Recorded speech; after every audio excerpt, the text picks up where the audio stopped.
Happy having, freaks. Happy having. This is a new show. Just kidding. I'm here.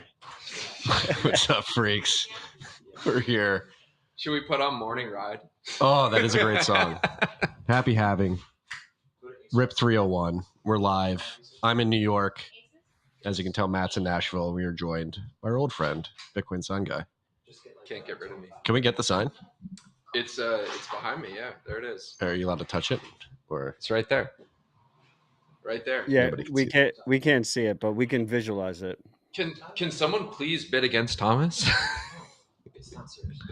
It's for sale. What is there an auction? Yeah, there is an auction. But it's not the real sign. No, it is. It's the real one. The real.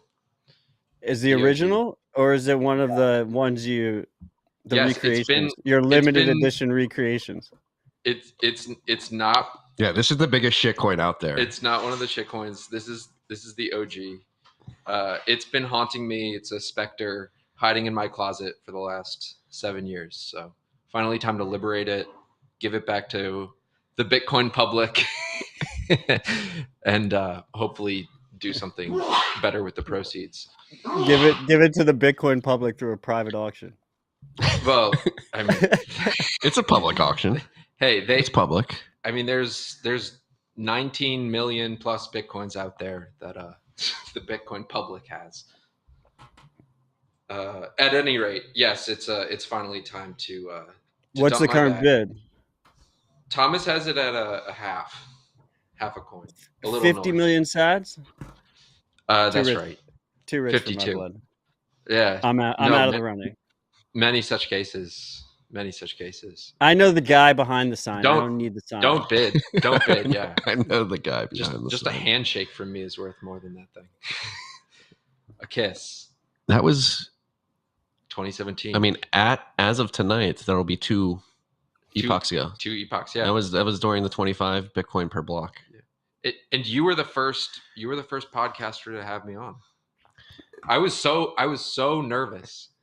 We were telling the story last night. That was I remember 12 Bitcoin per block. Yeah, 12 and a half. Yeah, it was 12 and a half Bitcoin per block. Marty mess off right now. But no, I remember where I was when I first met you. We were on the rooftop of some New York bar at some cheesy happy hour during Consensus. There was a bunch of shitcoiners on the roof. Blockchain week, baby. I met him at Pierre's first steak dinner. I think. I saw Pierre. Pierre came back last night. Yeah, Pierre was at PubKey last night. And Sign Guy showed up in the exact same outfit that he wore at the hearing, just so people could recognize him. He was like, I wanted to make sure that people knew. Knew they were talking to. Oh my god. I still have it. It's here. I might have to put it on. It's like a superhero uniform, anti-hero or something. I mean, what was the SciCon under Janet Yellen? On Bloomberg, it was Yellen refuses strongly opposed to audit the Fed. The Fed does not have a lack of transparency. Strongly opposed to audit the Fed. Yeah, that's poetry that is far beyond my conniving. Yeah, the juxtaposition of buy Bitcoin and you can't. I want to note at the top of this, people are going to complain about sound. The distance from the mic makes a really big difference. Is this better now? Yes. Sorry, I'm not a professional podcaster. The I was going to be addicted to PubKey, but I decided not to. Oh man, Jerk's been running around setting everything up. Logan and I have just been having to listen to the background of them setting up for the last fucking 20 minutes. Hey, we figured it out though. We got it. Me and Logan bonded. We became much closer friends throughout the process. No, it was actually funny, freaks, is that they solved my technical difficulties from Nashville. Wow. I had to have Matt text me what to touch on the because he couldn't hear us. He just kept going over and over. Can you hear me? Bro. Oh, we're here. How many Bitcoiners does it take to change a light bulb? 21. Depends which ones you get together. To change a mic input. Yeah. It took 4 of us collectively in 3 different states. Matt, big day. How are we feeling? Dude, it's been such a good epoch. We got a lot of shit done. It's been great for Bitcoin. I think it's been great for both of us personally and for the freaks. And I guess today is like our version of New Year's, right? I guess so. Yeah. What would you equate it to? But like the 4-year time period is a much better reminiscing period. I feel like you can like properly benchmark how you're doing and what you want for the next 4 years. Yeah, a lot of stuff is measured in 4 years. Yeah, quadrennial events, presidential elections, Olympics, high school, college. I mean, but sports ball contests, like the Olympics. I kept the list kind of light today. I mean, we have some big things that happened this week that we should talk about, but also like I wanted to just kind of reminisce about this epoch, this last 4 years, and talk about the next epoch and where we're going from here. Because I mean, it's been absolutely massive. If you think about it, the last halving was May 2020, right? So March 2020, they closed down the world. They told us random people in China were just dropping dead. Marty and I were still in New York. Bitcoin fell from like 11,000 to 3,500. Murad's fund got liquidated. A lot of other people got liquidated. Murad's back on Twitter, by the way. Sailor buy signals. Sailor wasn't in Bitcoin yet. No ETFs existed. 1031 wasn't launched. OpenSats wasn't launched. I got married during this epoch. I had a kid. You had 2 kids. We both left New York. It's a big 4 years. This is a very big 4 years. Comparing it to where I was on the day of the last halving, May 2020, middle of lockdowns, sitting on my father-in-law's back porch at the Jersey Shore, participating in a live stream. From his bedroom. In quarantine. From my bedroom. Now here we are. A pub key. Well, it was from your it was from your stepfather's bedroom. Stepfather? Like they're not stepfather. Father-in-law. Yeah. You know, it's been a long epoch. You gotta give me a break. And we had RHR every fucking week. Some weeks we had twice. That a year, dude. My mom's like sorry. Too soon. Oh my gosh. Sore subject. Good grief. No, it has been crazy. I mean, and then like that's happened personally. You look out at the world, trillions of dollars have been printed, trillions in debt has been issued, sanctions have been levied against countries. In New York? The dollar has been weaponized. Yes, we were in New York City, right off of Washington Square Park. We heard the horn. That's why. I will say the energy has been good. Being around, I don't know if I could move back here and live here again, but as a visitor walking around the city, the energy is palpable. That's another thing. We've moved cities. We were living here right before the last epoch. A lot has changed. Feeling very bullish. Feeling more mature. A little hungover. Oh, Marty, you don't even know what I named the episode. Oh, what'd you name it? New epoch, new era, halving special.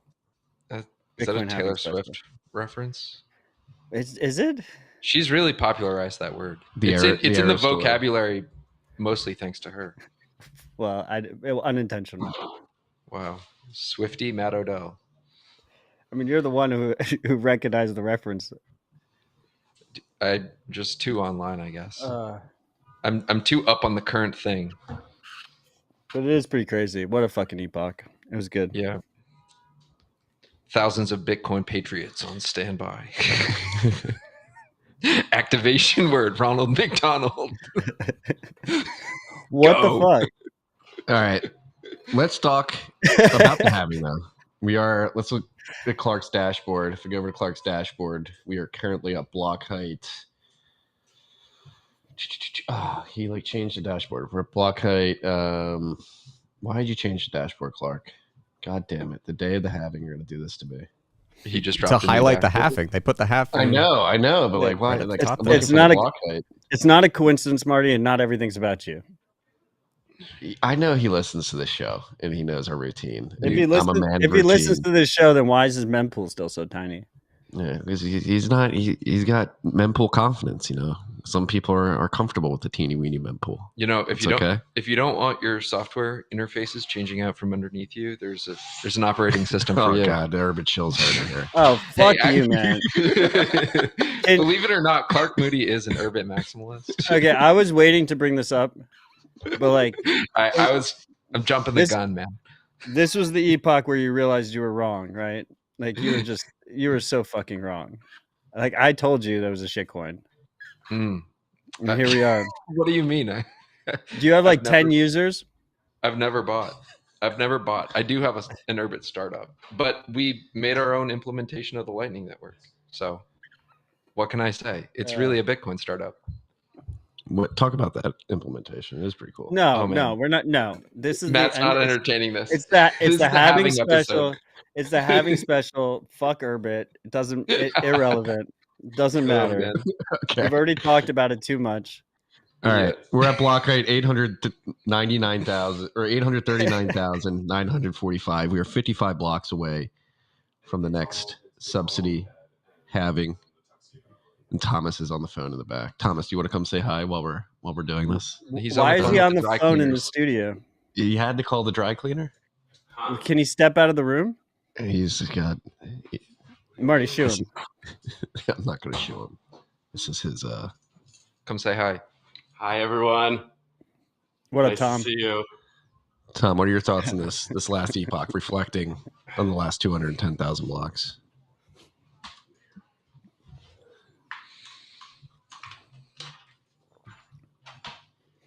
Is this one on? Yeah, they're both on. Can you uncross your legs? Can you like do it? No, I do the William Buckley. I do the William Buckley. Lean as far back as you can in your chair.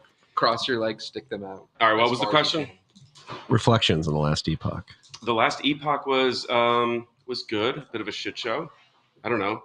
What was the most significant thing from this epoch? Probably like Taproot, and then unintended consequences, unforeseen consequences. Yes. For the protocol, I think the money printing was a pretty big deal this epoch.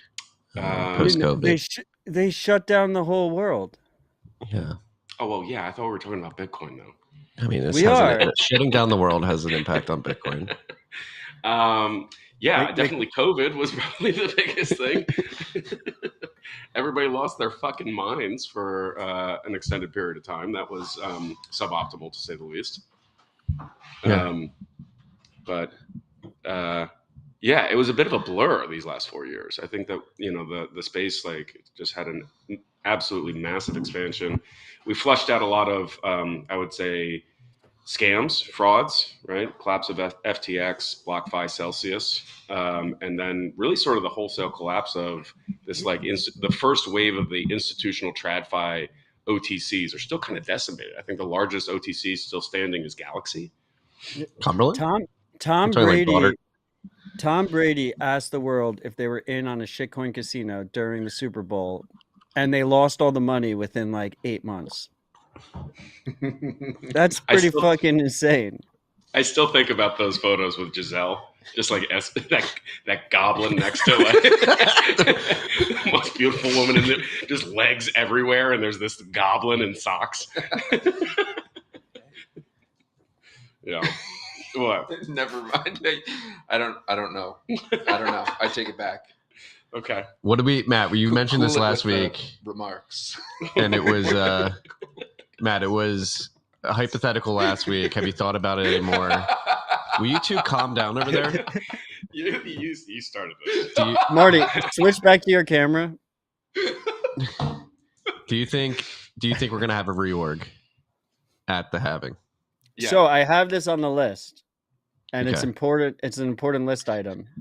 But we've had multiple independent reports kind of come together at the same time, right? That Antpool and Jihan essentially control 47% of the hash rate through proxy pools. I think it's more. I think it's 53, isn't it? Well, the number that Mononot said was 47%. It's 9 pools. It's basically everyone of size besides Foundry. And they love the inscriptions and the all that bullshit. So it might just become like a little bit of a slugfest between Foundry and the Ampool Mafia. So Matt, do you think that Jihan is going to have a glow up like Zuck? I mean, he did already in 2017. He's just kind of been trying to recover from that since then. I do think that he looks pretty cool at that bar. Yeah, he's gonna be the Giga Chad soon. How old is he? He could be like 20 or 50 in that picture. Will you two get it together? We're running a show here. Stop having side conversations. Guys, this is I mean, I think this is an important conversation, right? This 47% of the hash. I think it's in nobody's best interest, and I think Jihan realizes that. That's why he kind of hit it. And now that it's out in the light, it should be interesting to see what his next move is. I think part of the reason it became out in the light is because they had to do a consolidation strategy because fees went up. And they control all the wallets. So you can see the consolidations there. And then after that point, people did some like OX1B10C. I think I nailed that. Hard nib to remember. Dude's a fucking legend. He did some like block template research, and like they're constructing the blocks as well, like choosing which transactions are in the blocks, not just managing the custodial payout addresses. So I wonder what his next move is, because it's not in his best interest to control that much, at least publicly. But he's not going to do it till after the halving because he really wants that halving block. So we'll see. Yeah. It's a bit disconcerting. Does Stratum V2 fix this? Does anything fix this? No, I mean, look, Stratum V2 is strictly a net benefit. But like the reason they're using this custodial payout address, like one custodian to do all of it, is because of their payout scheme, right? And their payout scheme requires the mining pools to essentially run a risk reward scenario where they're providing consistent payouts regardless of the actual blocks. And as long as miners want that, like end user miners want that, then it doesn't matter what the technical specifications of how they communicate with the mining pool are. Yes, this is FPPS specific. Yeah. Right. Thomas, like that's why, like, if you look at it, it's all the Asian pools, and then it's Brains, and it's because Brains decided to switch to FPPS, which as a Brain user, as a Brains user, like FPPS has been much more pleasant. What's the actual concern, right? What's the worst case scenario that we're talking about? Let's gamify this. Well, the worst case scenario is, besides like an active attack, the worst case scenario is the Chinese government and the U.S. government both decide to censor a transaction, and then it's Foundry and the Ampool Mafia is at like 80% of the hash, and that transaction is going to have to wait a lot longer and probably pay a higher fee, but still get confirmed.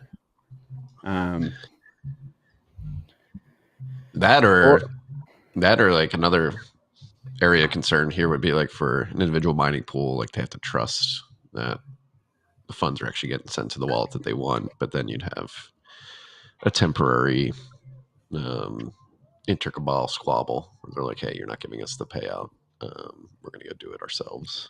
I guess that's another thing that could happen. I mean, we also have like derivatives markets of Bitcoin have started heating up. So there are, right, like the key piece of game theory that protects the whole system, right, is that miners don't want to kill the golden goose that is Bitcoin, because they have all these machines that only mine Bitcoin. Like their whole business is Bitcoin. Jihan is nothing without Bitcoin. But there are ways, to go short in very large amounts and attack the network at the same time, which does remove some of that game theory, and it's worth people keeping in mind. Yeah, so I think that there's like Godzilla attacks and Goldfinger attacks, right? Extracting a tremendous amount of value and destroying the network doesn't really make sense here.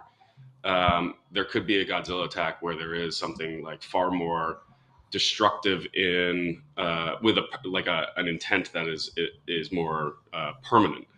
I think short-term fuckery just erodes trust in any one of these entities. They're obviously disincentivized from doing that because I think miners will have to deal with that for a shorter period of time, and then figure out what the alternatives look like. After a couple of, I don't know how long would a miner tolerate this behavior if they're being censored for an extended period of time. Yeah. Well, I mean, you could do like just like a simple block withholding. Is that a Goldfinger strategy by your metaphors? Like you could do like Antpool. I guess so. Antpool could just not publish their blocks right away because they're 37% of the hash, and then all the other miners are at a disadvantage. And then Antpool makes more money, and then more people go to the Antpool mafia, and then that accelerates and gets worse. So, I mean, let's zero in on what's going to happen later today. Runes go live. We have things like Slipstream. Sorry. I'm glad we have a resident shitcoiner here to remind us what's about to go on. Well, this is what's going to make it insane. I mean, what do you think the total block reward is going to be for like 8-4 bunch of zeros? We had side bets on this in Signal. I wouldn't be surprised if it's. Are we talking about the halving block? 6.5 Bitcoin. 6.5. I bet it tops 13. You think so? Yeah. So are you willing to bet Bitcoin sign guy sign on it? Well, I don't have it yet. He doesn't own it yet. Closer to Mike. I don't own it yet. You're gonna have to make this easy. These two are very cute together. You should see these two interact. To the people asking what runes are, it's like the next generation of inscription bullshit. Yeah, and they've been waiting for the halving. It's like an expansion on the functionality of inscriptions, theoretically. So there's going to be a lot of competition for people that believe in the Tooth Fairy and that there are like rare sats and epic sats. People are going to be fighting to have a transaction in that first block, because then those sats are there in that realm. Those sats are viewed as more valuable as a collectible. So I think that there is going to be a fair amount of fuckery in that first one, and in the next subsequent ones. I think 1, 2, 3, 4 in the next halving, in the next epoch are also going to see some of the same behavior. Not 5, huh? No, it'll continue. It depends on what the actual activity around this new era of inscription functionality looks like. I don't really put a ton of faith into it being something that's like a forever thing, but the early activity I think is going to be robust. Yeah, I mean, it's definitely not a forever thing. I'll just go on the record and say it's going to burn out eventually. Yeah, but nothing ever dies. No, it's true. We talked about this, I think, a year ago. You and I talked about whether or not this was over there on that table, the death spiral for shitcoins, and now we got bonked. Yeah, I should never call tops on anything. Marty's been calling shitcoin tops for a decade. Too many years. Look, nothing ever dies, and that's going to come to Bitcoin because Bitcoin is the strongest base layer. Marty called peak clown world, and then we had 2020. Which is like pre-2020 peak clown world call. No, I called it in 2021. And continued.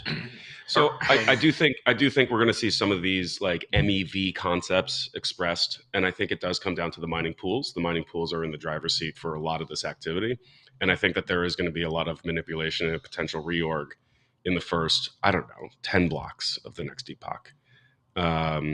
So I would expect that, but I think any really dramatic fuckery is going to be short-lived and pretty detrimental to the pool at the end of the day. So I think there's going to be some caution, but there will be some. I expect some, shenanigans. Yeah. To add more context to this, Will Foxley tweeted out the other day that Foundry had emailed their users, their pool customers, and said that they are going to try to mine, or not that they're going to try to mine the first block, but the Ordinals people are focused on what they're calling epic sat within block 840,000.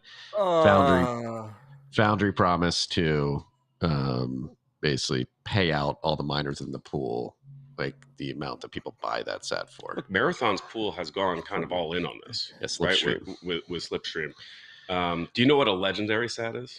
No. What's the pecking order? It's a cycle. Let's just end the fucking episode. Well, I think it's important. No, I think it's important for. I mean, you got to understand where the collectible shitcoinery is in the space and understand. Wait, so what the fuck is a legendary set?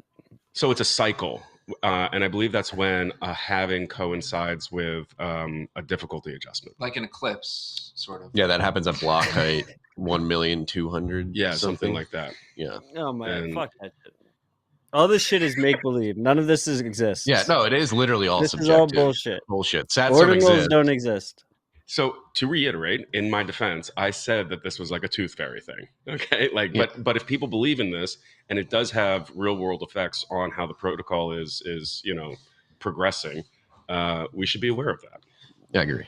I think we're just being exploratory here, and the reason we bring it up today is this is literally going to affect things. Questions. This could affect things in like it's going to affect the network in literally 6 or 7 hours. So yeah, for sure. You have 6 or 7 hours, or I think tonight. All right, so let's go back to the question, right? It's funny. You don't.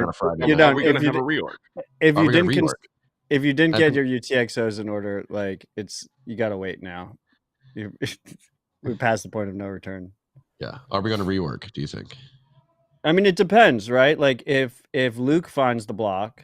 Like if Ocean finds the block, like they're going to take it from him. There's like no shot in hell they let him have it, right? Because both Foundry and Ampool Mafia are going to try and stop it.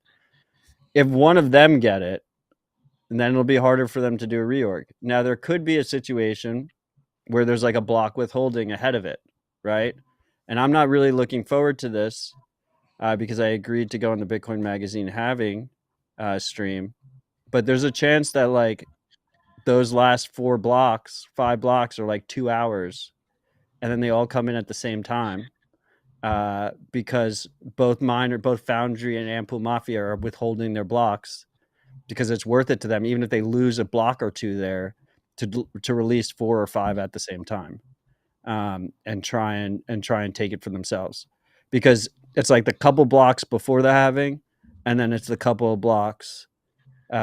Because if you're going to do it, you probably want to like publish it so it's 2 blocks past the halving. It's just like 1 minute, 1 minute, 1 minute, 1 minute, 1 minute.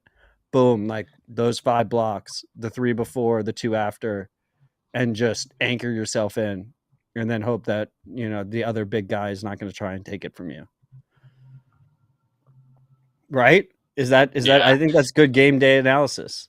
I think you come to RHR for the alpha. That's the alpha right there. I just hope it's some poor schmuck that got 2 bricks from Compass, like mining in his basement.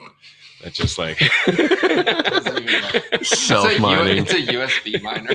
No, my point is they're not going to let that happen, right? Like it's like one of those Balaji devices. 21K. Yeah, they'll. Do you think that I find if the small miners like have almost no shot? But you're telling me there's a chance. No. I mean, you want to bet? No, of course not. But there's a chance. Like, what do you think the odds are that it's Ampool Mafia or like the 9 pools, Ampool controls, and Foundry? I think it's going to be a Foundry block. I think I already have a side bet on that. Why do you think it's going to be a Foundry block? I'm just feeling Foundry right now. I don't know. I bet it's going to be F2 pool. I'm going to go F2 pool. But F2 pool is just Ampool Mafia. It's all the same. Yeah. That rare sat is going to bail out Barry entirely. Fuck Barry. It's going to make all the creditors whole.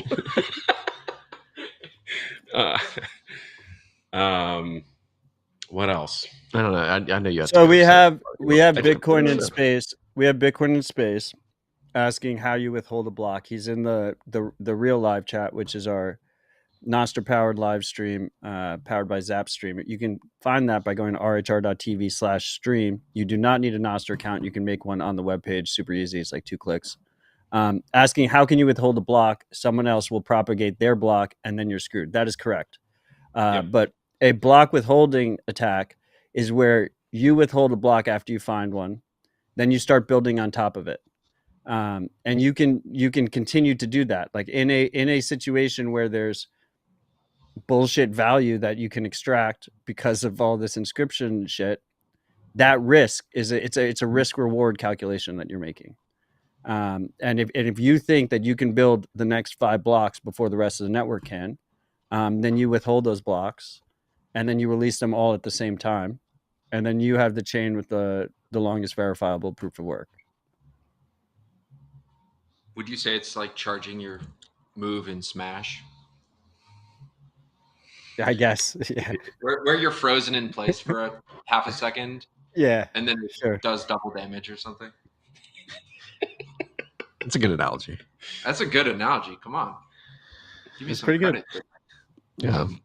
Who is your Smash character? Smash Attack. Link. Duh. No, it was Pikachu. Big Marty? Pikachu guy. I was Link. I'm a Link guy myself. I like Pikachu's Toon Link fan. from Wind Waker. Pikachu. Pika.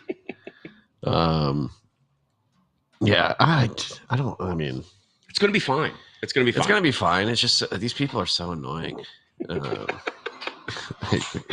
Grown men caring about this shit. It's gonna be fine. Fascinating. Well, it makes Matt so upset that they probably get gratification from that. Yeah. Then. So Matt, what's on tap for the Halving party in Nashville with Bitcoin Magazine? So they actually like built a whole stage and shit for the live stream, and it's going to be broadcast from Nashville, and a bunch of their teams in town like George McHale and Rizzo and LeClaire. That's cool. So I mean, but it's the fucking, it starts 21 blocks before the halving, so no one knows when it's going to start. And I agreed to go over there after RHR, so I'll find out what the fuck's going on. But Show starts almost 4 hours before that happens. Portnoy and Mallers is going to be on. Though I'm excited about, and I hope they just put me with Portnoy. I just want to. All right, if you get one with Portnoy, we need to game plan this right now. How do we? If they put me on with Portnoy, it will bang. And that's what are you planning? What are you planning on telling him? What should I text him right now? Like, have you? But don't give him like a heads up. He has no idea who I am. Let him just roll into it. So wait, they're doing 21 blocks. You were in his merch closet before, dude. I know. I wasn't. I saw his beautiful $1 million studio, and then you said, "Okay, now we're recording in the shirt closet." And that was when I realized everyone's a fucking scammer. Yeah, that's how it happened. So they're doing 21 blocks. Each block has its own like set of like, programming, or is there? I have no idea. I have no idea. I have no idea. Like a 2-minute block. It's like, all right, Dave, you're up, and then that one just bangs through. So that's what I'm saying. Like, it'd be great. Deck, you're up. If there is like a 5-block withholding attack for the actual halving, that'd be lit. Yeah, so we were going through this yesterday. TJ Miller is emceeing tonight's party with me, and I was explaining that like we could get to the last block, and that block could take that's not like a countdown. That could take like 45 minutes to process, and that was kind of mind blowing and disruptive to us like planning what the evening actually looks like. It's like the weirdest fucking New Year's. I mean, like just forget about any attacks. Let's say there's no attacks. Like it literally the last block could take an hour and a half. Yeah. And you're just like all sitting there and you're like, what the fuck? Like, when is it going to happen? And then all of a sudden, it just fucking will happen. Right. And so you can't really plan around it at all. Yeah. I'd prefer to be at a bar than on a live stream. You should be grateful it's happening in the evening on a Friday. Like, not at 5 a.m. Yeah. I thought it was going to happen at midnight, which would have fucking sucked. But it's a little bit bittersweet for me because we are having like our own halving party with members at Bitcoin Park. And like, I won't be there for that. But yeah, I don't know. They made it'll be fun, and there's a bunch of people. Bitcoin Magazine. This Epoch was the Epoch where I consulted for Bitcoin Magazine and then left. I started October 2020, then I left a month after the last event. So I do have friends over there, and a bunch of them are in town, and I'm looking forward to kicking it with them. Well, speaking of events, I completely forgot. We have something to announce. The group here. We got a little announcement. We got an announcement. What we got? Are we announcing it, gentlemen? I'm ready. Matt, you good? Is someone pregnant? I mean, we still have specifics to work out, but I'm happy to tease it. So, I mean, please do the honors. We have July 24th, Bitcoin Miami and Nashville week. We have that Thursday. We found a great venue in Nashville. We're going to do a 600-person RHR pub key extravaganza. It's going to be a lot of fun. So we have space for 600 people. We got a big ass venue. And we'll get you more details hopefully soon, but it's going to be, I believe I got the date right, July 24th, which is I think that's right. I know for a fact it's the Thursday of that week. So if I got the specific date wrong. It's the PubKey RHR Hot Style Takeover. Hot Style Takeover. There you go. I didn't even know that name. But I didn't know until right before I walked in here. It's perfect. Like hot chicken. I'm pretty excited. I mean, this Epoch was, I think the first time we did a live RHR was 2019. 2019 on a picnic bench. Bitcoin Sign Guy was with us. And then we've three of us, Pierre and Francis. That was fun. Yeah, and for this new Epoch, it'll be the first time that we're going in alone and not doing it at the event. But I'm pretty excited. 600 people. You don't have to have a ticket to the event to join us, and it'll be a lot of fun. You don't have to have a ticket to the Bitcoin conference. You have to have a ticket to the live RHR. Yes, correct. Specific. Yes, that's correct. Yeah, we're going to be throwing a lot of PubKey heat. We'll be bringing our bar and kitchen personnel. We'll have a special menu.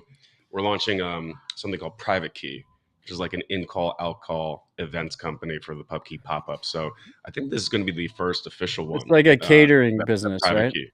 Yeah, pretty much. It's a good name. Private Key is a good name for Private the Key. catering. Private Key. Yeah, you have PubKey. Guys, in proper RHR fashion, I did fuck up the date. It's July 25th. It's the there we go. It doesn't matter. Someone in the live chat, Dylan in the live chat said it's July 25th. And then the freaks fuck with me sometimes. So then I actually checked the calendar just in case he was fucking with me. But shout out to Dylan in the live chat for telling us. Shout out to you, Dylan. Dylan LeClaire? No, it's just Dylan. Oh. Thanks, Dylan. It's going to be fun, though. I'm excited, except for the heat in Nashville in July. Not excited for that. It's hot. Yeah. Yeah, are we doing the it's going to be quite hot. Yeah, what the hell were they thinking? What were they thinking? It was a curious choice from like Miami to like something that's even like hotter and more difficult to deal with. I think there's going to be like 30,000 people in town for that. That's crazy. I mean, I will not be making any price predictions about what price it will be at that point, but you can extrapolate. 125,000 a coin. I would not be surprised. Going higher. Super cycle. It's a super cycle. Oh, Marty. There will be 4 reorgs. Marty, we officially had a dump, by the way. Yeah, that was a dump. Was that 20%? You said no dumps. Did we have a 20%? I don't think it was 20%. It was like 74 to 59K. Yeah, that might be 20%. You might have been saved by like a couple basis points. Yeah. It's like 19.99% drop. Yeah, that was Thomas, if you haven't been paying attention, Marty's prediction for this cycle was no more dumps. No more dumps. Which is and a dump being 20% or more. Yeah. He made that up after we dumped 12%. Okay. So what's your price projection? I don't know. It's going to be high. Higher than it is now. Higher than it is now. Yes. Where are we sitting right now? 64. Do you see us running into the halving? No, I think in these last few hours. No, I don't think so. I think we pop. Think so? Friday afternoon. Look, people are sleepy. I'm an eternal optimist. Going into the weekend, markets are closed. What is this halving thing? Creates anxiety. Yeah, is there going to be less Bitcoin tomorrow? So I need to buy now. Maybe the psychological musings of a new coiner, if you will. This Epoch, I'm making no price predictions. Stay humble, stack sats. Yeah. Nothing ever happens. Let's doing a retrospective. Who are we going to miss most that we lost this Epoch? Pop shoe. Pop Shoe, rest in peace, Mersha Pop Shoe. He's not dead. He's not dead. I was just about to say that. Was McAfee actually seen alive? Can someone confirm? I don't think McAfee. Don't believe anything you hear on Twitter. McAfee must be, because I don't think he could stay away from the limelight. And to be clear, like, he would have said something, but he probably also didn't kill himself. Like, no, the CIA probably. I mean, do you think he actually had those servers? Do you guys know the theory of the Miami? No, he clearly. I mean, nothing got released. He said that something was going to get released after he died. Well, you know the theory. No, please. Is that the dead man switch was in that building that fell in north of Miami a couple years ago? Did he have an apartment there? Apparently, it's like the shitty condo building. Yeah, this is like a conspiracy. I can't validate it, but there is a theory out there. My new favorite one is panda bears aren't real. Yeah, Thomas, do you not have lights? Do you not can you not afford lights over there in PUBG? What are you talking about? His camera moved. Here, let me fix it. No, it's fine. Like, it's weird. We're seeing it nice. Now we can see Marty here. Okay, I'm sorry. Are you telling me that McAfee is not a Final Message customer? Oh, we shut down Final Message. Wow. Too much liability. There goes my inheritance. No. If you have an existing Final Message switch, we will honor that forever. Forever. But we just stopped new customers. It was just, I think there's better options out there, and I really want to see someone rebuild it with Noster. With Urbit, you mean? Let the freaks know what Final Message is for those who are unaware. Noster is unsuited for it was an email deadman switch. Mission critical application. Noster is utterly unreliable. It was an email-based encrypted deadman switch, so you can just have like an encrypted message that goes out to your loved ones if you pass away. And there's ways you can do it self-hosted. Google has a free version. I think a lot of these multi-sig collaborative custody providers can offer a more seamless experience, like a Nunchuck or an Unchained. And then our big issue was that we were using email as the communication layer. And I think Noster fixes that.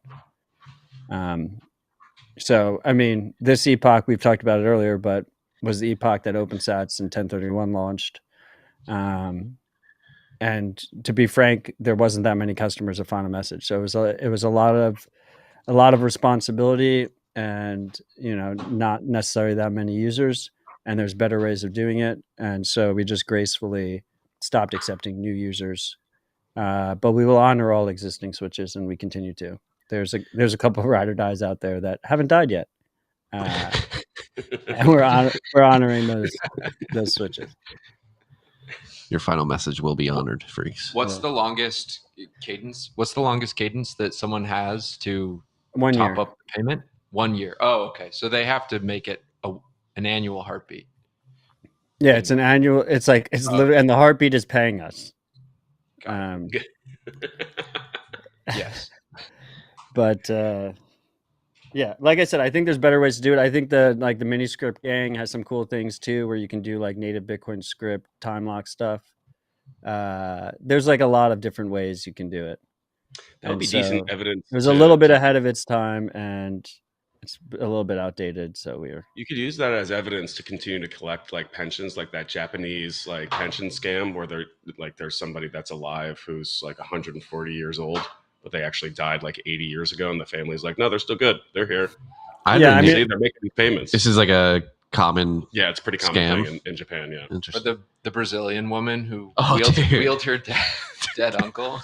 Did you see that? Did you see that, Matt? Did you see that? He's she's Logan. He's just like that. Logan, find the video, put it up, and I'm sure you saw it. I hope you saw it. The head is so floppy. I did not. Yeah. Just search Brazil dead man. I think the video should come up first. She was trying to get him to sign over a bank account. Yeah. No, a loan. To get him to take a loan out. A loan. Oh. Or to co-sign a loan. This woman wheeled a dead person into a bank and tried to have him sign That's terrible. Sign a loan agreement. She didn't even think to, 1, prop his head up, 2, put some sunglasses on him, etc. clearly has not watched Weekend at Bernie's. Clearly, yeah. No. There are ways that you do this. Yeah. Amateur necromancer. Who's the scammer we're gonna miss the most that went down this cycle? Sam was a bad scammer. He was not a good one. Not gonna miss any of the scammers. No. The best scammer was Barry, though, and he's still around. He's still around. I mean, what Do Kwon had like 6 months of fame. That 6 months of fame, and then he stuck a Trezor up his butthole. That's probably I mean, that probably takes the cake for most cringe move by a scammer. Is having to stick a Trezor up his butt. Why don't we? You know how seed phrases work, bro. This video is leading up to that event it must have been like incredible. Like the panic and like arriving at that being a good decision. Like this will work, maybe. I gotta try. Sticking a Trezor up your butt. We do have more topics on the list. We'll go down them. Craig Wright. Another, I mean, that's a good thing. We're actually ending this Epoch as a nice, like, just what I'm looking for. Closing. Break. Clean break before the next Epoch. He's not Craig done. Wright discontinues his tulip trading case. I don't think he's done. I think he's going to go to jail. You think so? Yeah. He's a fraud. He perjured himself. He's clearly a fraud. But I just don't think he's done. Like Calvin's not backing down. It seems like Calvin's still funding at least some of this. They're just sort of like retrenching. You think so? Yeah. I think they wasted a lot of money. Is this podcast sponsored by Zen? Yeah. Don't have any Zins on me, so not today. Okay.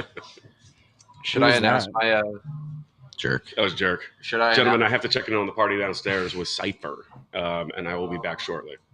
Bring some beers with you if you do. You want some beers? What do you want? Whatever. Anything? On brand. On brand? On brand. I'll be back. No, this podcast is not sponsored by Zen, but it is sponsored by. No, it isn't. What should I call my new artisanal chewing tobacco company? I'm growing tobacco, but it's not for sale. ATF. Come visit the plantation, Matt. I look forward to it. Connecticut is actually a top tobacco producing region in the world. Yeah. Unironically, the most high quality cigars are Dominican or what used to be Cuban filler leaves, and then the Connecticut shade variety is the most common tobacco wrapper leaf, known for their broad, beautiful leaves. Fascinating. Look it up, actually. I'm just thinking of artisanal tobacco company names, and then now I'm getting sidetracked. I'm doing no additive chewing tobacco. I don't know if you've been paying attention, but we're mostly a naming show now. Like we just we haven't been paying attention. We do give naming advice. Well, throw me some names. Yeah, well, I mean, so Redman just changed their name to America's Best, so maybe I could squat on Redman. Why did they change their name? I think it's a like Redskins type situation. I'm well aware why the name is changed. Chewing tobacco users notoriously care so much about identity politics.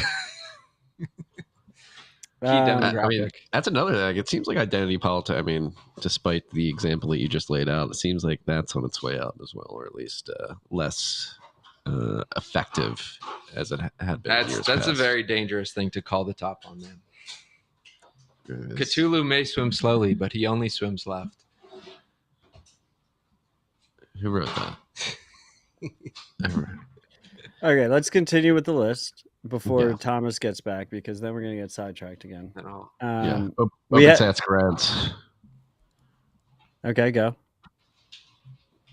OpenSats has granted long-term support to Nostr developers Stuart Bowman and Hazard 149. You had these. Did you have both of them on Citadel Dispatch earlier this week?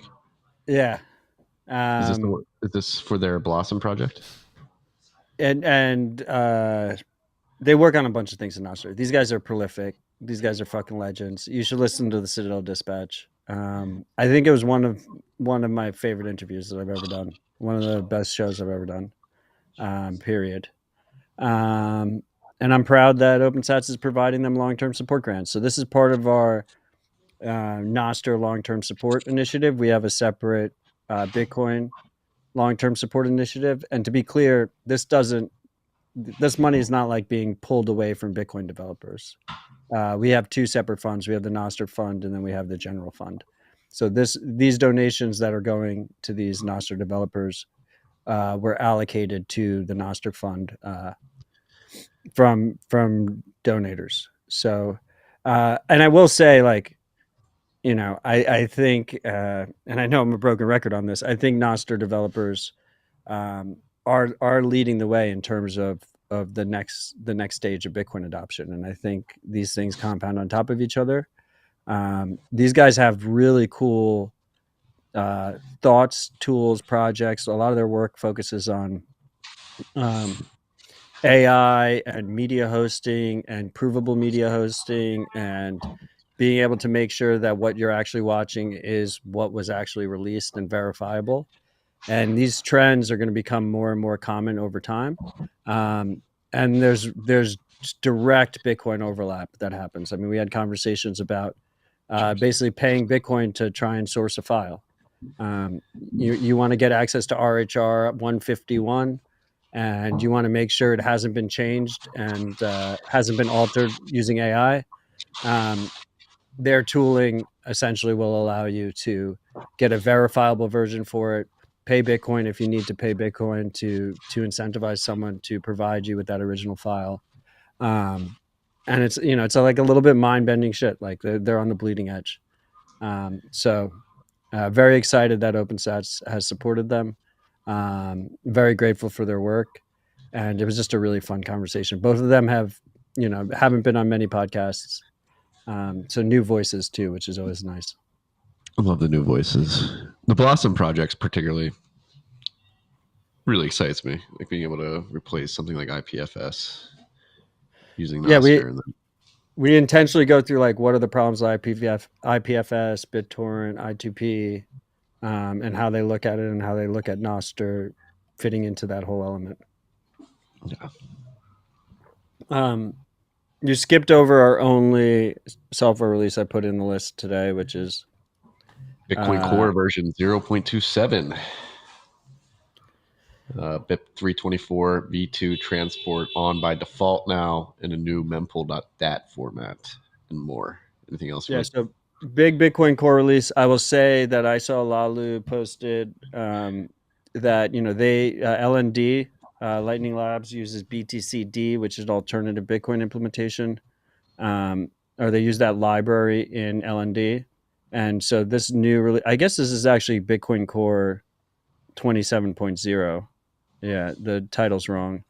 But they use BTCD's library in LND. And so if you update to this new version of Bitcoin Core, you break your LND note. So don't yet.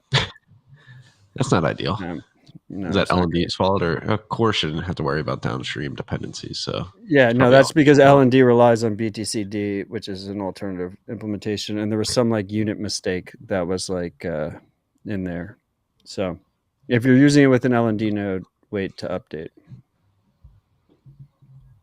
It's good to know because I am using Bitcoin Core with an LND node, so I will not update. There you go. Do they have a? I'm sure they're rushing update on the LND side. Basically, you're gonna have to wait for the new LND update, and then you update that first, and then you. Yeah. Okay, so we have someone in the Nostr live chat saying the RPC code in BTCD's RPC client BTC JSON library was using SAT per kilobyte rather than Bitcoin per kilobyte for the max fee value, and they need to update that.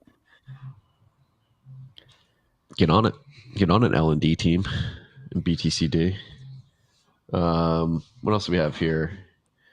Big things this week in the financial side of things. Japan seems to be losing control of its peg.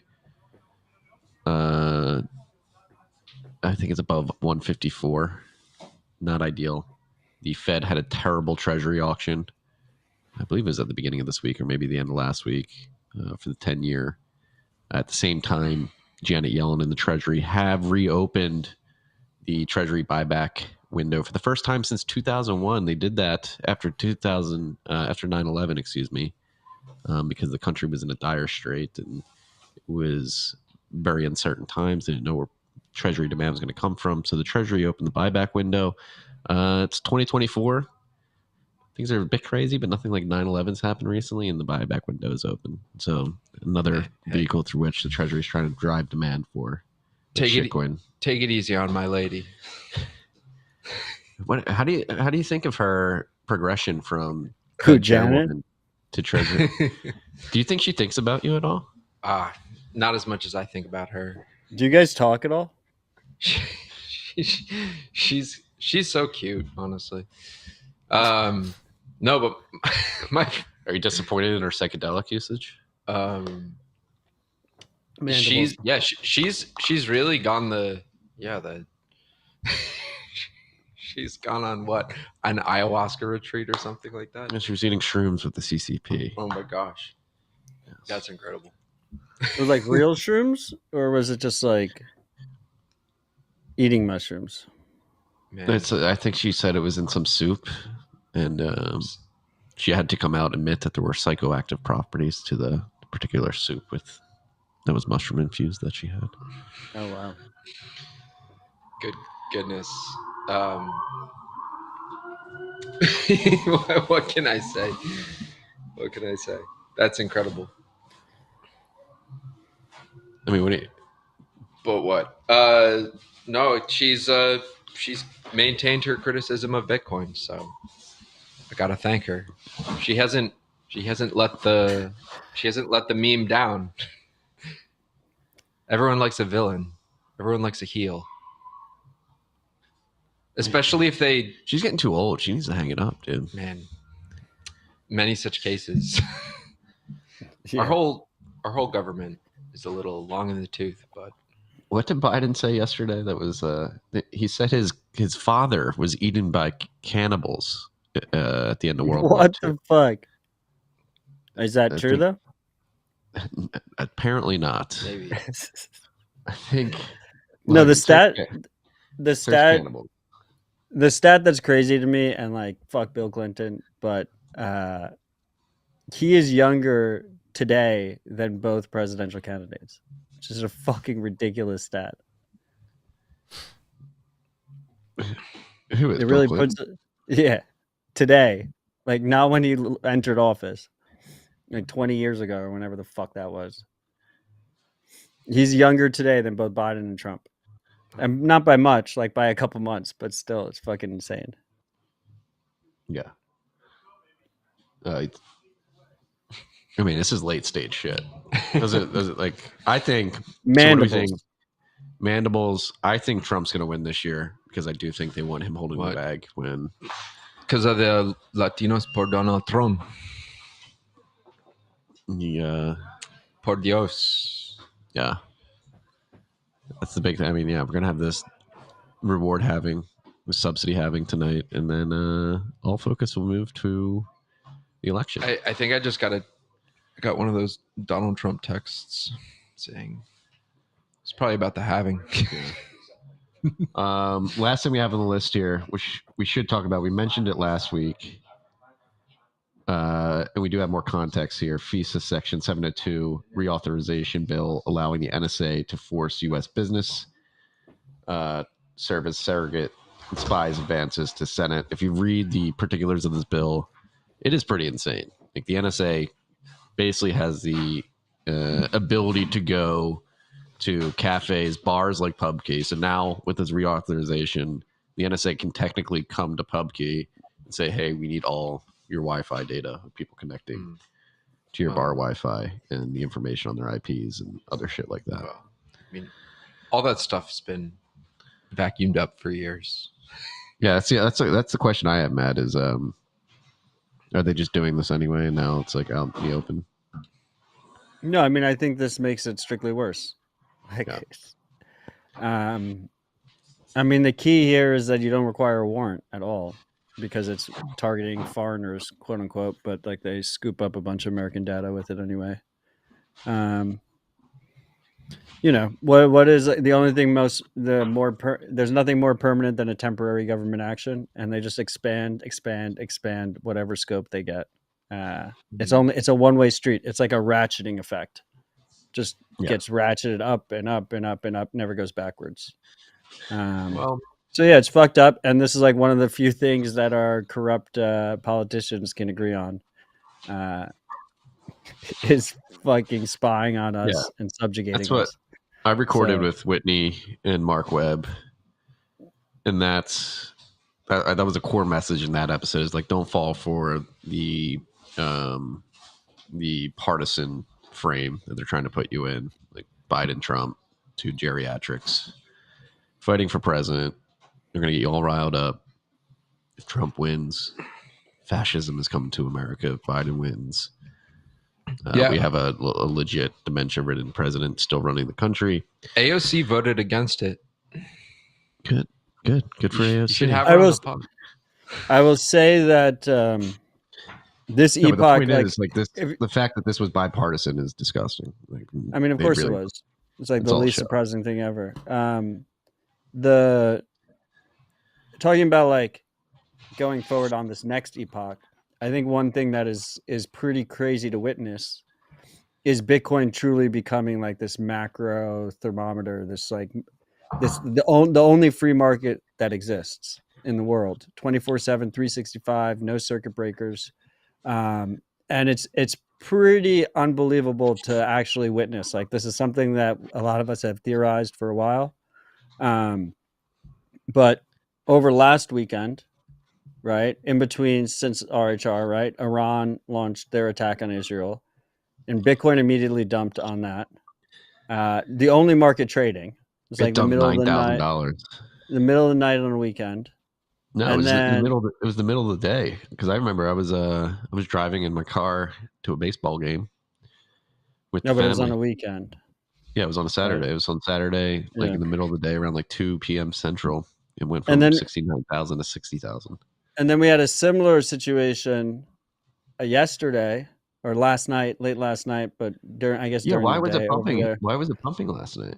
Well, no, what happened was news of the Israel attack, price dropped, and then it was like, okay, it wasn't really that much. It was kind of just, like a political positioning kind of thing, and like I don't think anyone died or anything. And then I think both attacks were theater.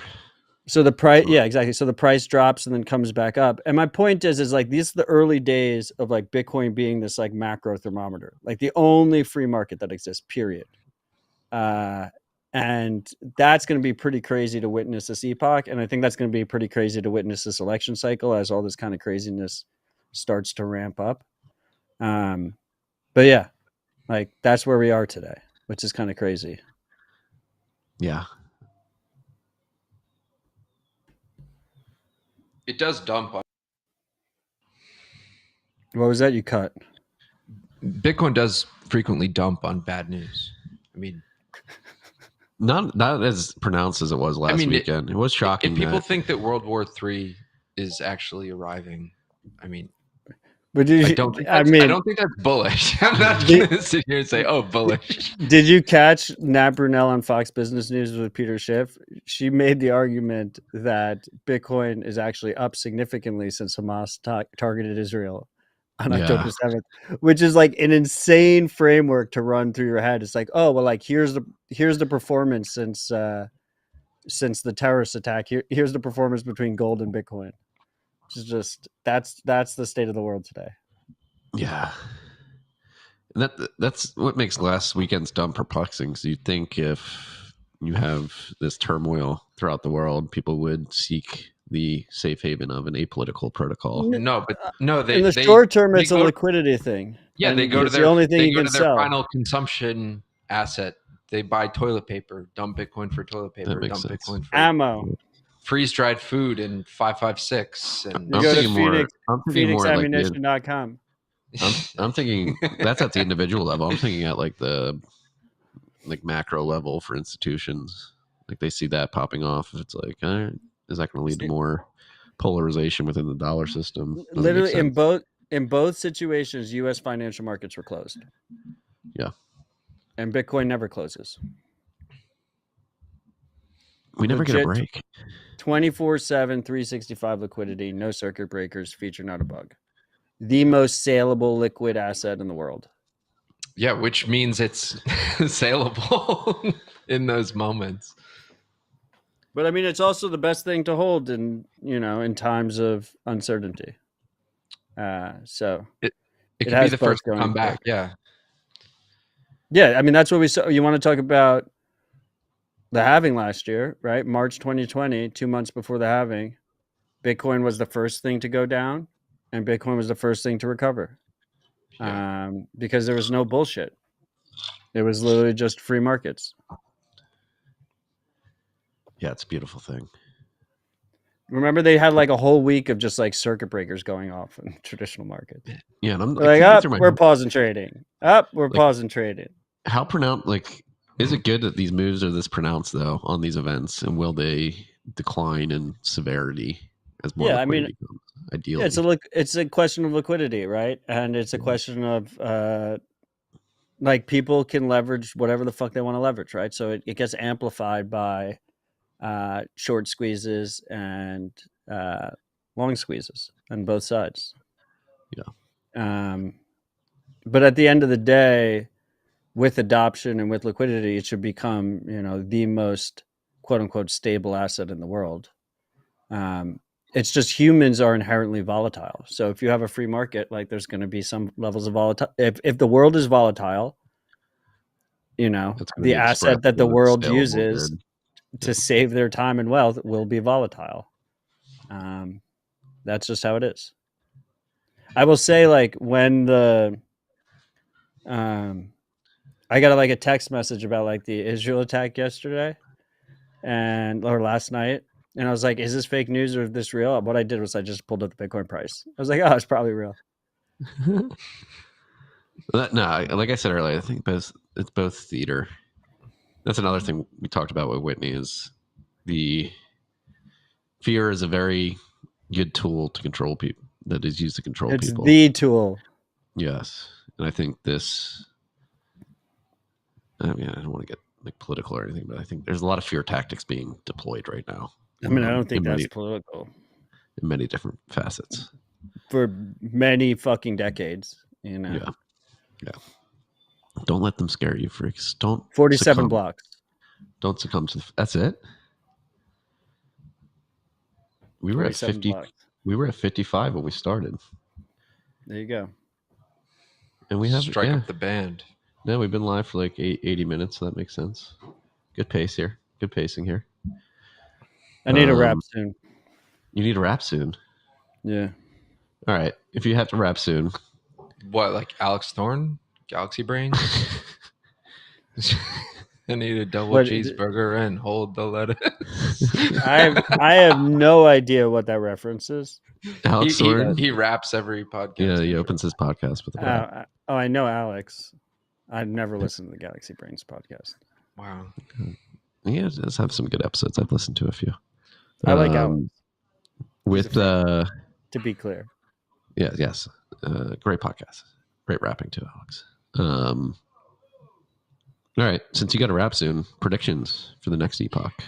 What's going to happen between block height 840,000 and block height 1,050,000? We're gonna hit block height 1 million within this epoch. It's a pretty big milestone. Mandibles than Bitcoin standard. That's an epic sat.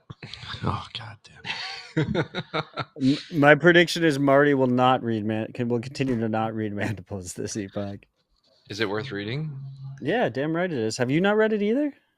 Oh man, You read the whole Urbit white paper, but you didn't read Mandibles? Are you fucking kidding me? Is it literature? Is it? I mean, it's a stretch. Or is it just sort of Bitcoin fanfic? That's what I need. No. It's not Bitcoin fanfic. She wrote it in 2014, 2015, and she actually thought Bitcoin was going to fail. It's more like a fiction version of When Money Dies set in the United States. I see. So it's sort of monetary fiction. It's easier to read than When Money Dies. Monetary science fiction. It's a relatively easy read, actually, and it puts I think it adds some good perspective onto like kind of where we're going in a hyperinflationary environment in the United States. And obviously Bitcoin will help lessen that situation. But despite what some influencers tell you, there's still not that many Bitcoiners. Like there will still be a lot of pain if the world's number one shitcoin goes through a hyperinflation period. It's not like Argentina going through its like fourth hyperinflation period. It's going to be ugly. Everyone's quote unquote safe haven asset doing it, and every other fiat currency at the same time. Well, are we saying hyperinflation this epoch? We've been living it, man. Yeah, we are. There will be vilification of Bitcoiners. You think so? Yeah, undoubtedly. It won't just be, oh, congrats, you're so rich. You were right. No, it'll be it's not going to be that. It's people are going to hate you. No, that's what we were actually talking because Thomas mentioned earlier, but like TJ Miller's a friend of PubKey. I met him last night. We were talking, and he's like a hardcore Bitcoiner, and he was describing his first realization of this friend envy that materializes when they realize that you told them about Bitcoin. It's going to be 1,000 times worse. I mean, that's just resentment for not making the same gains.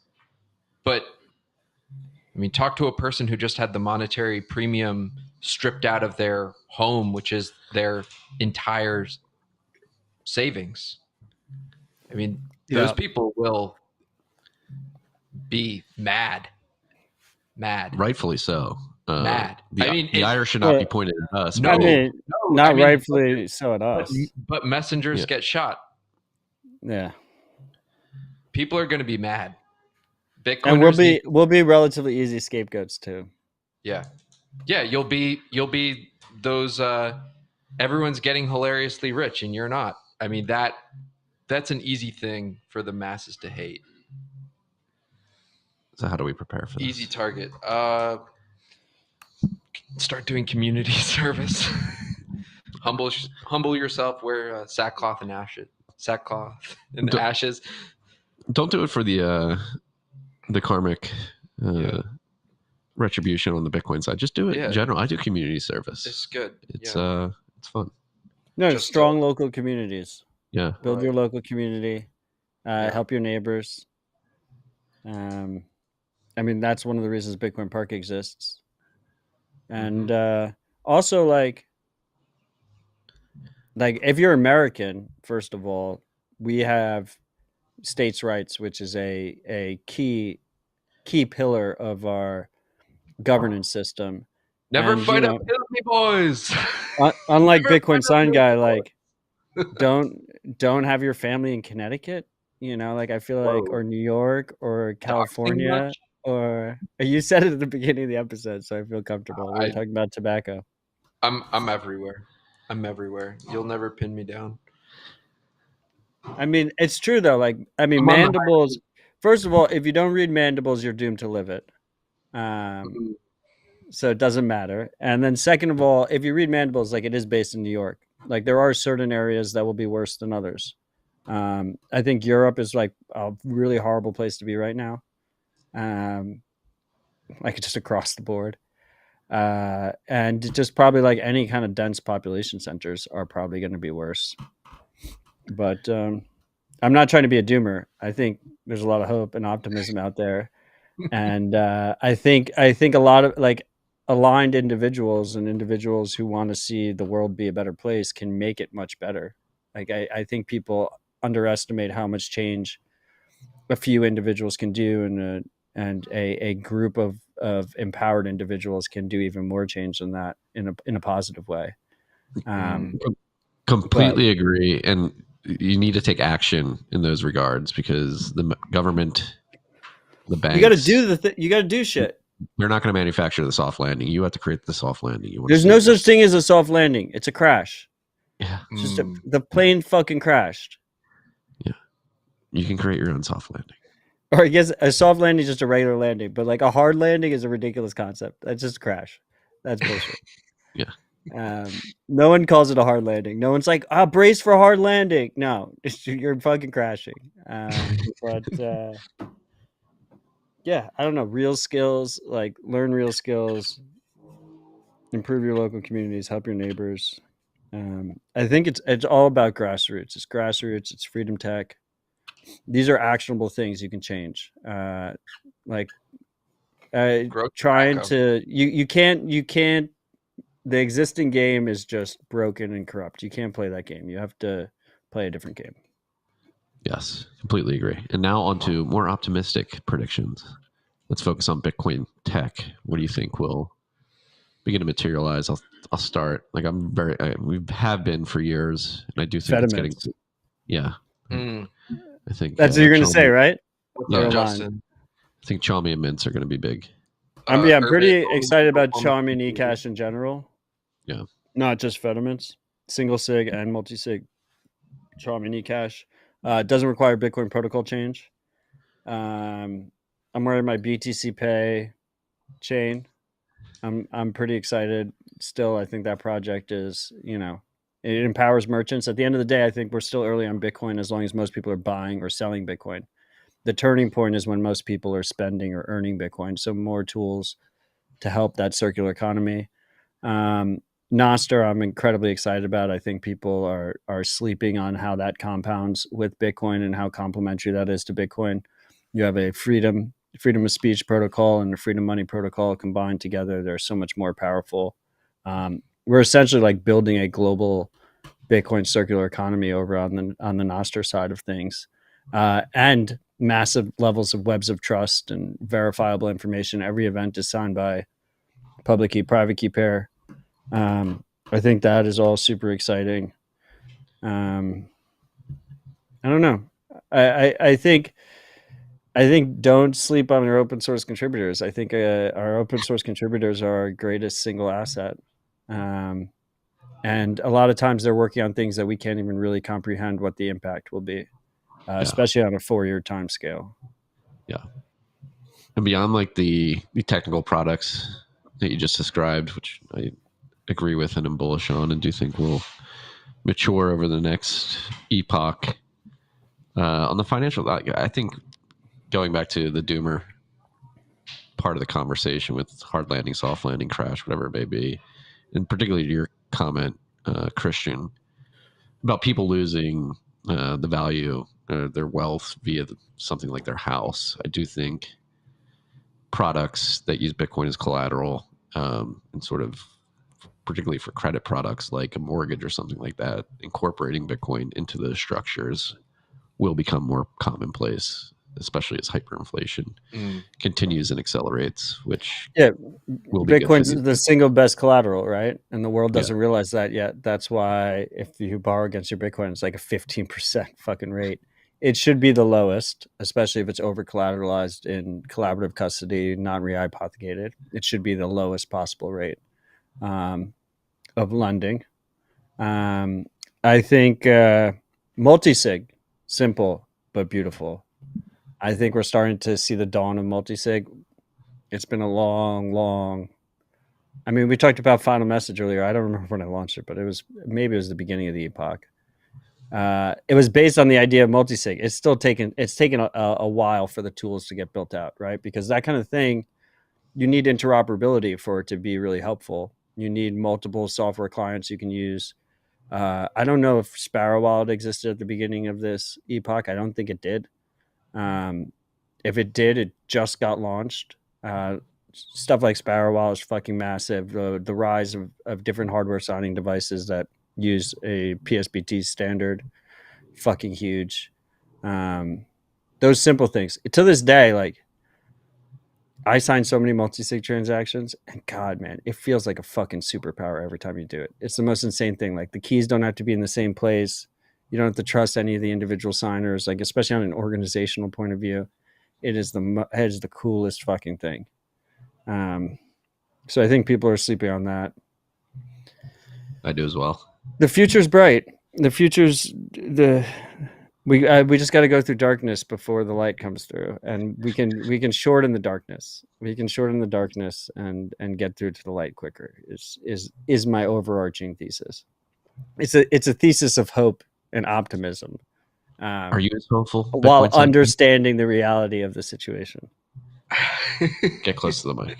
Am I hopeful? Well, I mean, I'm holding Bitcoin. My take is probably more controversial. My take is the one that I originally had when I got into Bitcoin, which is that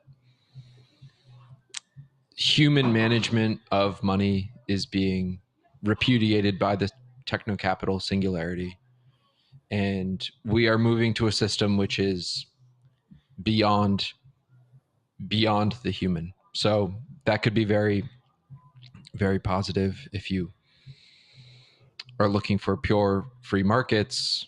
That could be negative if you're a type of person who's always relied on sort of the recourse to the social to get by. So I mainly am starting to just sort of stack the mental sandbags for the for the backlash against Bitcoin's success, basically.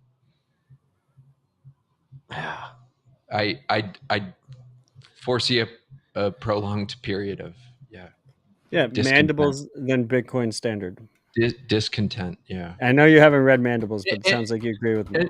But also, you know, it like discontent to the point you think that people come to PUBG and like harass.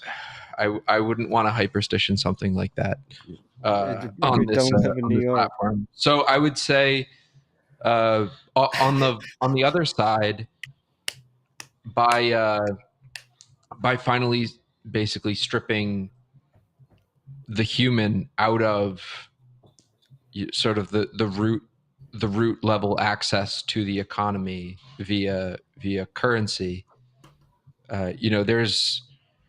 I think there's an enormous opportunity for the reinvention or the rediscovery of human values through things that are purely social and not basically these, our markets are artificial, basically. I'm not sure that they correspond to human values. So as they're formed today, right? So we can basically take this as a gigantic opportunity to, refound humanism or spiritualism, whatever your human virtue and human ethic is. I think this is we're approaching a moment when that is no longer encumbered by the artificial system of capital. Sorry to sound all Marxist, but no, everyone please read Cryptocurrent. Thank you. Cryptocurrent, Nick Land, magnum opus, most important piece of work written on Bitcoin since the white paper. When did he release that? A year or two ago. I mean, he was working on it for a while. He's an Urbit guy, right? We put him on Urbit, but he evades all definition. So got it. Yeah. Is it with an A? Cryptocurrent with an A? Like the berries? No, current, like current, like electric current. Current news. Okay, got it. Bitcoin is flowing. Truly. Well, protons not moving a lot. This is what Pierre, Drew Armstrong, and I talked about for like an hour last night. Protons don't actually move. Electrons move, though. Yes. Electrons jump. They leap. Yes. They're like little monkeys. Yeah. Swinging from trees. What do you think about that, Joe Rogan? Man. It's wild, man. You guys got me all doomed out. The day of the halving. Talking about mandibles, everybody's going to come after us. Look, I'm more optimistic. I gave an optimistic slant. Yeah. Bitcoin sign guy really brought down the. I'm sorry. I'm sorry. Don't put that on me. I'm excited to do things that don't have to even correspond to markets or anything like that. That's all now. That's Bitcoin demonstrates that's all now completely in the domain of this singularity, and there's no longer the pretension that it's controlled by any even government. Yeah, it's a beautiful. Okay. Sorry, Jay. I'm pulling up. I want to do there's one like more way too. There's like way too much philosophy. I'm yes. I'm fading this conversation. All right, I'm going to do one more prediction. So last halving, the network hash rate was around 120 exahash per second. We're currently sitting at. Oh fuck. We're currently sitting at. What was the last one? 120 around the last halving. We're currently around 600 now, so a 5x. Okay. In this epoch, another 5x from here would be 3 zeta hash. Do you think we get to 3 zeta hash by the end? By block height 10,050,000. What do you think? Over under? I mean, if actually something we should probably bring up is Jihan Wu announced last night at an event. I mean, what is a zeta hash, man? It's what is a zeta hash? I mean, that thing where a human can visualize one marble, maybe 8 marbles in their mind's eye, that is. And once you go past 20 marbles, you're really just thinking in abstract terms. I don't think that a person like me could even comprehend what 1,000 is to look at what does 1,000 look like. So 1,000 of the amount of hash right now, what does that even look like? I mean, I think the answer is obviously over 3 zeta hash. Yeah. Easy. Well, that's again going back to what Jihan Wu. So Jihan Wu announced last night that there will be 2 nanometer chips, ASICs, that hit the market in 2025 that have an efficiency of 5 joules per terahash. And to put that in the context, it's an insane claim. We'll see if it's actually materializes. But right now, the S21 series, I believe they're 17 and a half joules per terahash, maybe 15. Was it the upper limit? The upper limit, in my opinion, is humankind's energy production, and that's not measured in hashes. I think the real question is because the machines get more and more efficient over time. Yeah, but that's so that you need less energy to produce more hashes. So you could exactly. There is a hypothetical, but that's what I'm saying. It's not strictly measured in hashes, right? Because it depends on the current efficiency of miners. And right now we're using like 1% of human energy, and the machines are getting more efficient. Like we're going to be way over. I think trends up. The real question is what mining company is going to buy the New York Fed building and fill it with ASICs? That's a good question. I actually did have somebody reach out to me a few years ago. Apparently they have massive substations in some of the basements of the buildings, and not substations, but I think like alternative generators in the basements of a lot of these buildings in FIDI with like a ton of excess energy. Yeah, that could be utilized. Do you remember it was one of those hurricanes a couple years ago, and by a couple I mean probably 10, and the entire city of Manhattan was blacked out except for the Goldman Sachs building. Yeah. And you saw it glowing like a Christmas tree. Yeah. I was here actually. I was not living here yet, but I think I'm visiting my now wife from Chicago. I got stuck here. It was like the first time. We were like just newly dating, and I got stranded with her for 5 days during that hurricane. We were on the Upper East Side there. She was on the Upper East Side at the time. So, do you think that brought you closer? I think so. Yeah. Pretty close to me. Yeah, I guess. So, what do you think, Marty? Over under 3 zettahashes? I think if these claims by Jihan Wu are true, and you get 2 No, I don't want a qualifier. 5 over joules under. per terahash. I mean, 5 joules per terahash. Like, I never thought that would be possible. Over under, Marty. It'd be way over if that's true. Okay, regardless if that's true or not, over under.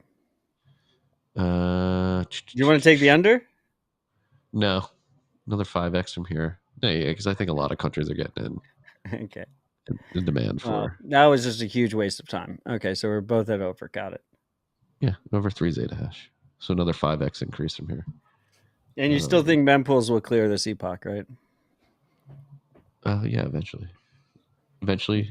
Always eventually. When was the last? Well, me and Marty have a bet that it's like next February 29th. So technically they could still clear this epoch as long as it happens after the next leap year. I still win my bet. Just to be clear. All right, freaks. We are currently 43 blocks away from the Subsidy Halving. Thank you for joining us. Sorry for the technical difficulties in the beginning, Matt. Thank you for helping me. Thomas, strike up the band. You're welcome. Problems. It's good to be back in New York. The police sirens in the background is like the most New York thing ever. It's like the third time this happened. Scarcity. Yeah, please. You should chill it. If I can't shill. I'm allergic to shilling. You shill it. Bitcoin, the buy Bitcoin sign I'm looking at it, the original that was held behind Janet Yellen. Is the we still haven't seen it on the stream. Yeah, the camera's on. You can't see it on the screen. All right, he's gonna grab it. But it is being auctioned off on Scarcity. What's the website? Scarcity.com? Scarce.city. Scarce.city, excuse me. That'll be going on for the next 8 days. It's overpriced. It ends on Wednesday, so not 8 days, 5 days. He's gonna get the signs. Put it on white gloves. Is he really putting on gloves? Yeah. Damn, get over yourself. I can't hear anything. There you go. It's framed too already. There we go. Love you, freaks. Happy having. Stay humble, stack sets. Peace and love.